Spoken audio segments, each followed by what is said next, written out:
संत भीमभोई जी की ग्रंथावली पुस्तक बृहद भजन माला प्रथम भाग 18 नंबर भजन पर संत ने क्या लिखे हैं, आइए सुनते हैं। धर दृढ़ बंधे सर्वे से ही से करता न कर चिंता। संत ये सभी मानव समाज को संदेश दे रहे हैं कि आप सब दृढ़ता के साथ भक्ति भाव पर दृढ़ बंध पर वही करता पुरुष के श्रीपाद पर शरण जाओ, उन्हीं के आश्रय जाओ, दृढ़ भक्ति के साथ जाओ और उनके शरण जाने के बाद तुम्हें और कोई चिंता करने की आवश्यक नहीं है। संत कहते हैं, ऐसा क्यों कहते हैं? संसार जंजाल के अंदर हम हैं, संसारी मानव। यहाँ पर तो नाना प्रकार के उत्थान पतन, सुख दुख सब कुछ लगता ही रहता है, मगर एक अद्भुत प्रकार के महाकष्ट सारे पृथ्वी वासियों के ऊपर पड़ने वाला है। भविष्यवाणिका ग्रंथों से सब बता रहे हैं।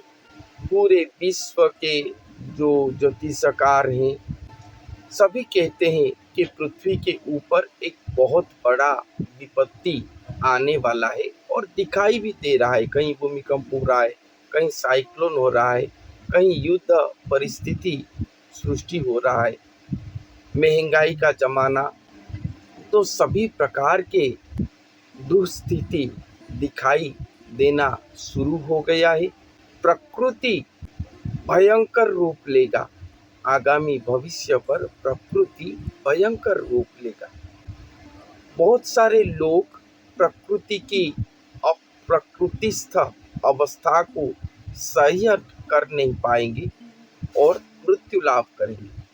मानो जैसे प्रकृति का शिकार वो सब होंगे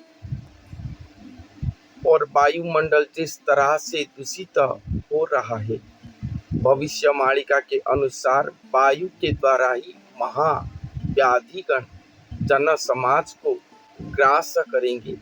एक कोरोना वायरस आया था, उसी तरह अनेक प्रकार के रोग वैराग दिखाई देंगे जो कि वायु के द्वारा व्याप्त होंगे। तो ये क्यों हो रहा है? क्योंकि धर्म का भयंकर अधोपतन हुआ है। ये युग समाप्त होने जा रहा है। ये पृथ्वीवासियों की महापाप के कारण भयंकर भयंकर विपत्तियां दिखाई देगा। मनुष्य अपने कर्म का फल भोगने वाला है। ये जो भी हो रहा है, मनुष्य अपना ही कर्म के द्वारा उसको अर्जन किया है। तो ये दिखाई देगा। इस तरह की विपत्ति से कौन बचा सकते हैं हमें, कौन सुरक्षा देंगे? संत यही बात कहते हैं कि एकमात्र करता पुरुष जो ये पूरे ब्रह्मांड को रचना करे, जो हमें रचना करे हैं, ये चपना कुटी जीव जंतुओं को रचना करे हैं, पूरे देवी देवताओं को वो जो रचना करे हैं, सृष्टि करे हैं, उन्हीं के शरण जाना चाहिए, उन्हीं के आश्रय लेना चाहिए, क्योंकि वो ही एकमात्र रक्षाकर्ता बनेंगे इस पृथ्वी का और पृथ्वीवासियों का। वो स्वयं आएंगे, वो समय अति निकट है। संत ये कहते हैं, इसलिए कहते हैं कि तुम सभी पृथ्वीवासी भक्त जन उन्हीं के शरण पर चले जाओ। उनके शरण लेने से और चिंता तुम्हें करने की आवश्यक नहीं पड़ेगा। क्यों? गति पति प्राण भक्त हिता वर्ग बंधु तातमात से इष्ट देवता, क्योंकि वो ही करता पुरुष सभी भक्त प्राणों के लिए हितकारी हैं। सभी भक्त प्राणों को वो गति मुक्ति प्रदान करते हैं। सभी भक्त प्राणों के वो स्वामी हैं। सभी भक्त प्राणों के लिए वो बंधु हैं। पिता माता इष्ट देवता सब कुछ वो ही हैं। केवल भक्त ग्राही हैं वो, भक्ति भाव को वो ग्रहण करते। धन दारा सुत परिदाता, स्वप्ना कोटि जीव पिंड ब्रह्मांड गढ़ंता।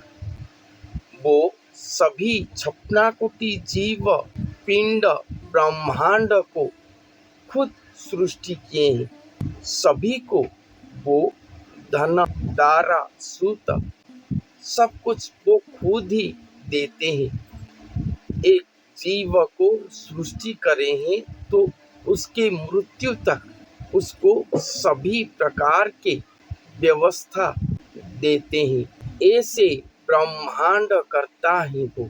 कर्म धर्म दान ध्यान जिता, जप तप तीर्थ व्रत उपरे सकता।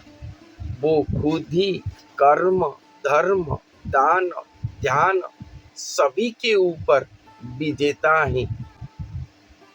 जप तप तीर्थ व्रत सभी के ऊपर वो सख्त है।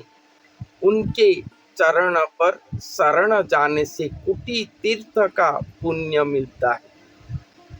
उन्हीं के सेवा करने से, उन्हीं के नाम जप करने से और तीर्थ व्रत करने की आवश्यक नहीं है। उनके नाम पर ही सर्व तीर्थ विराजमान करते हैं। सर्व तीर्थ का पुण्य प्राप्त हो जाता है। पूर्ण अखंडित ब्रह्मवेत्ता, रवि तले जुगे जुगे रुहाइबे कथा। वो ही पूर्ण अखंडित ब्रह्मवेत्ता है।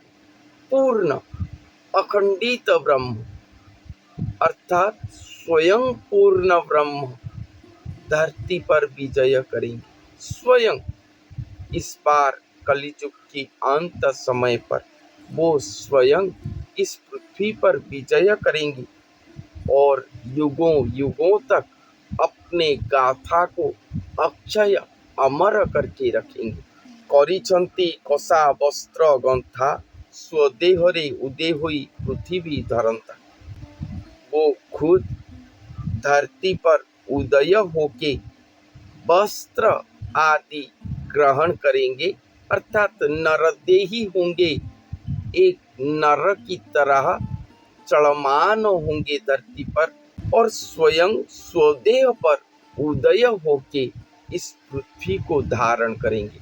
जैसे वराह अवतार लेकर पृथ्वी को अपने दंताग्र पर धारण करे थे, उसी तरह इस कलियुग के अंत समय पर जब पृथ्वी महापाप के कारण महाप्रलय के द्वारा संपूर्ण ध्वंस होने जा रहा होगा, जब पृथ्वी महाप्रलय के महाजल पर संपूर्ण समाधि लेने जा रहा होगा, उसी समय ही वो धरती पर देहधारी होकर आएंगे, स्वदेह पर आएंगे और खुद धरती को धारण करेंगे। इस पृथ्वी को आने वाले महाप्रलय से सुरक्षा देंगे, तभी तो ये पृथ्वी रहेगा।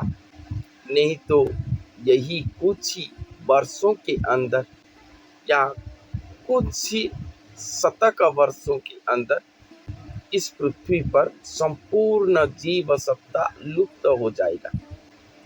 इसीलिए स्वयं पूर्ण ब्रह्म आएंगे, स्वदेह पर उदय होंगे।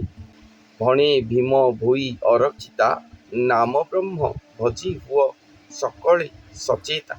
इसलिए संत भीम भोई सभी मानव समाज को एक ही वाणी दे रहे हैं, एक ही उपदेश दे रहे हैं कि आप सब नाम ब्रह्म को भजन करो और नाम ब्रह्म को भजन करके सब सचेत हो जाओ। ये कलियुग की महादुष्ट महापाप आप सभी को अचेत करके रखा है।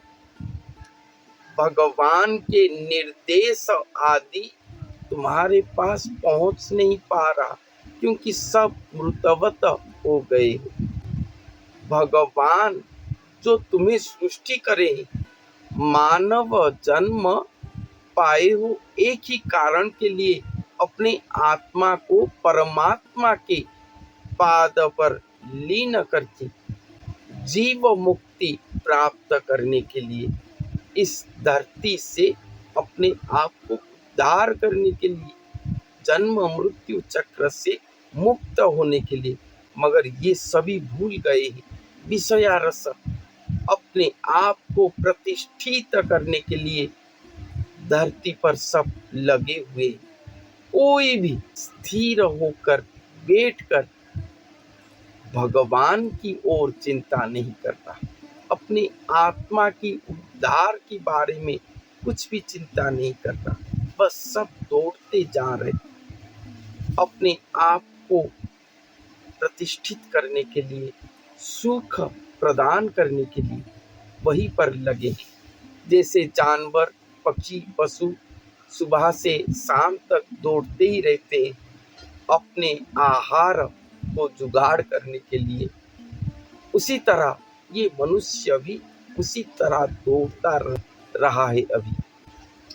तो संत कहे हैं कि नरह जन्म पाए हो, सर्वश्रेष्ठ जन्म पाए हो, तो तुम सब नाम ब्रह्म को भजन करो, भगवान को भजन करो, उनके चरण पर शरण जाओ।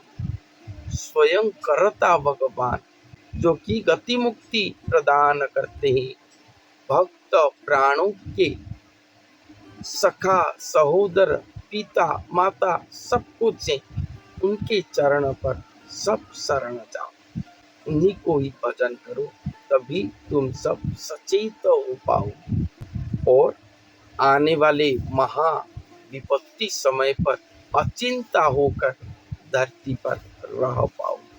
यही संदेश पूरे मानव समाज को संत भीम भोई दिए। तो आज के लिए इतना ही। धन्यवाद।